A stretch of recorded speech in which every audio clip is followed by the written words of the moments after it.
उन आदतों को नहीं छोड़ा तो फ्यूचर में ये तुम्हारे दिमाग के ऊपर काफी बुरा असर डालने वाली है। और जिन हैबिट्स के बारे में मैं बात करने वाला हूँ उनमें से कुछ आदतों का तो तुम्हें पता भी होगा कि वो तुम्हारे लिए सही नहीं है, लेकिन तुमको ये पता नहीं होगा कि ये आदतें तुम्हारे ब्रेन को किस तरह से डिस्ट्रॉय कर रही है। तो चलो जानते हैं कौन सी है वो 7 हैबिट्स जिन्हें अगर तुमने आज नहीं छोड़ा तो आगे चल के वो तुम्हारे ब्रेन पावर को डिस्ट्रॉय कर देगी।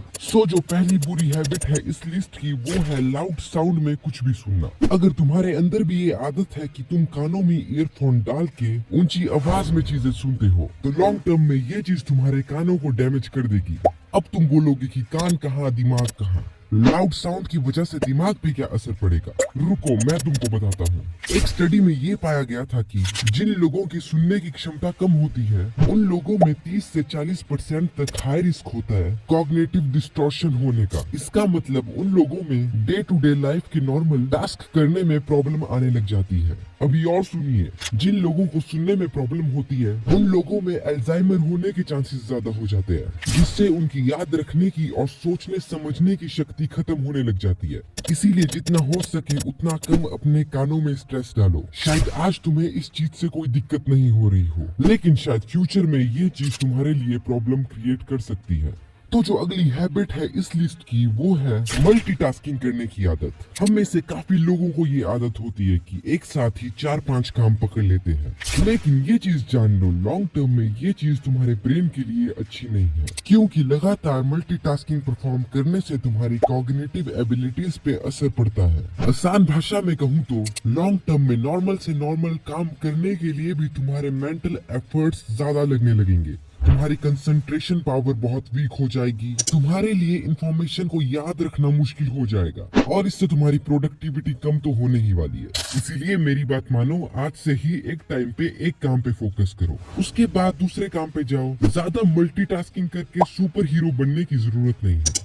अब बात करते हैं इस लिस्ट की तीसरी हैबिट के बारे में, जो कि है अपने दिमाग को स्टिमुलस एक्टिविटीज में एंगेज ना रखना। इन सिंपल वर्ड्स, अपने दिमाग को यूज ना करना भी तुम्हारे ही दिमाग के लिए हानिकारक है। वो कहते हैं ना, लोहे को पड़े पड़े जंग लग जाता है, वही हाल तुम्हारे दिमाग के साथ भी है। ये बात रिसर्चेज में प्रूफ हो चुकी है कि अगर तुम अपने दिमाग का इस्तेमाल नहीं करते हो नई चीजें सीखने में, लोगों के साथ डीप कन्वर्सेशन करने में या फिर कोई क्रिटिकल प्रॉब्लम सॉल्व करने में, तो ये चीज लॉन्ग टर्म में तुम्हारे क्रिटिकल थिंकिंग को रिड्यूस करने वाली है। दिमाग बना ही इसलिए कि तुम उसको यूज करो, वो कोई तुम्हारी खोपड़ी में रेंट फ्री रहने के लिए नहीं बना है। जिन लोगों की लाइफ में कोई पर्पस नहीं होता, कोई गोल नहीं होता, बस खाली बैठे रहते हैं, कोई नई एक्टिविटीज नहीं करते, उनका दिमाग लॉन्ग टर्म में श्रिंक होने लग जाता है। अब मैं यहाँ पर ये नहीं कह रहा हूँ कि अपने दिमाग से इतना काम करवाओ कि वो फटने की कगार में आ जाए। यहाँ बस इतना कहा जा रहा है कि हमेशा कुछ ना कुछ नया सीखते रहो, अपने आप को बिजी रखो, अपनी लाइफ को एक पर्पस दो।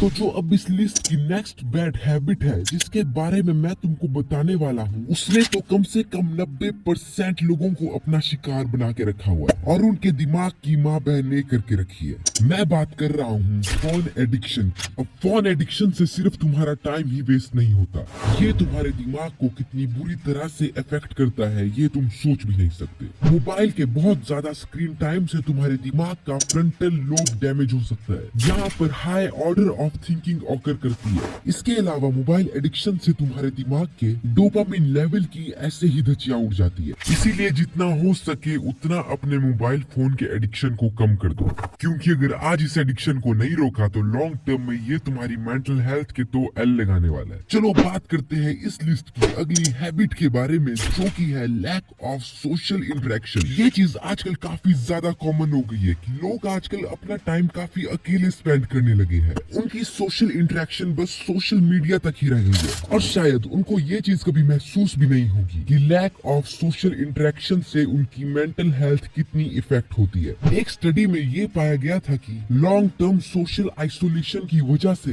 ब्रेन स्ट्रोक होने के चांसेस बढ़ जाते हैं। इसके अलावा एक स्टडी में ये भी पाया गया था कि जिन लोगों के पास बस कुछ क्लोज फ्रेंड्स होते हैं वो लोग ज्यादा हैप्पियर और ज्यादा प्रोडक्टिव होते हैं उन लोगों के कंपैरिजन में जो ज्यादा अकेले रहना पसंद करते हैं। इसीलिए अपने दिन का चाहे थोड़ा सा ही टाइम अपने फैमिली और फ्रेंड्स के साथ क्वालिटी टाइम स्पेंड किया करो। ये चीज लॉन्ग टर्म में तुम्हारी मेंटल हेल्थ और प्रोडक्टिविटी के लिए काफी अच्छी साबित होगी। चलो बात करते हैं अगली हैबिट की, जो की है लैक ऑफ स्लीप। अब ध्यान से सुनना, लैक ऑफ स्लीप तुम्हारे दिमाग को कितने प्रकार से डैमेज कर सकता है। पहली बात तो ये, एक अच्छी नींद से तुम्हारे दिमाग में न्यू ब्रेन सेल्स डेवलप होते हैं। तुम्हारा ब्रेन टॉक्सिक सब्सटेंस को सोते समय ही उससे रिमूव करता है। अगर तुम ढंग की स्लीप ही नहीं लोगे तो तुम्हारा दिमाग न्यू ब्रेन सेल्स बनाएगा कैसे? दिमाग से टॉक्सिक सब्सटेंस को रिमूव कैसे करेगा? ढंग की नींद ना लेने से तुम्हें मेमोरीज इश्यूज होते हैं, तुम्हारी डिसीजन मेकिंग एबिलिटीज कम हो जाती है, तुम्हारी जजमेंट पुअर हो जाती है। इसीलिए कहता हूँ अपने स्लीप साइकिल को सुधार दो, क्योंकि ढंग से जागने के लिए ढंग से सोना जरूरी है। अब बात करते हैं इस लिस्ट की लास्ट हैबिट के बारे में, जो कि है छोटी छोटी चीजों में ओवर रिएक्ट करने लग जाना,